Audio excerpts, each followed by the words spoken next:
هەفتەی داهاتوو پەرلەمانی کوردستان گفتوگۆ لەبارەی ئەو پرۆژە یاسایە دەکات کە پێشووتر پەسەندی کرد، بەڵام بەهۆی تێبینی و ڕەخنەی دانیشتوانی هەرێم پرۆژەکە گەڕێنراوە هۆڵی پەرلەمان.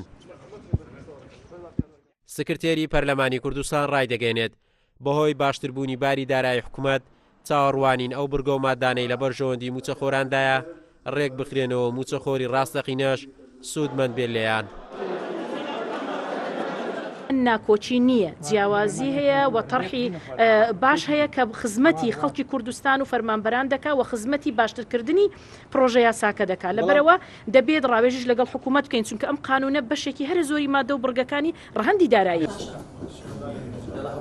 لە کۆبوونەوەی ڕاوێژکاری نێوان سەرۆکایەتی پەرلەمان و سەرۆکی فراکسیۆنەکان و هەردوو لێژنەی دارایی و یاسایی بڕیاردرا پێداچوونەوە بەو دەرماڵانە بکرێت کە پێشووتر لەلایەن حکوومەتەوە خەرج کراوە.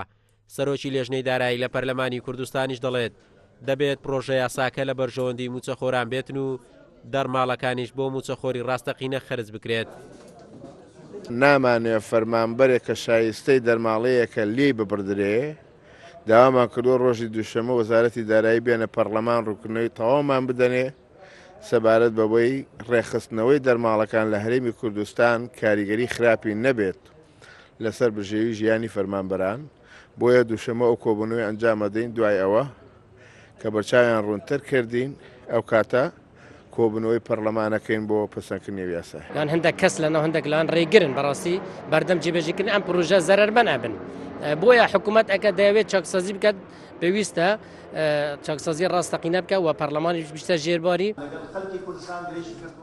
لەگەڵەوەی تەواوی فراکسیۆنەکانی پەرلەمانی کوردستان پشتگیری لە پرۆژە یاسای چاکسازی لە خانەنشینی و موچە و دەرماڵە دەکەن کە لەلایەن حکوومەت هەرێمی کوردستانەوە ئاراستەی پەرلەمان کراوە، بەڵام هەمووانی ترسی ئەویان هەیە لە کاتی هەڵبژارنەکان لایەنەکان بۆ مزایدەی سیاسی و دەستکەوت بەکاری بهێنن. موچەخۆرانی هەرێمیش لە چاوەڕوانیەوەدان لە ڕێگای ئەم پرۆژە یاسایەوە موچەی شایستەیان پێ بدرێتن و بە یاسا بۆیان ڕێک بخرێتەوە. قارەمان جەوهەر، کورسات نیوز، هەولێر.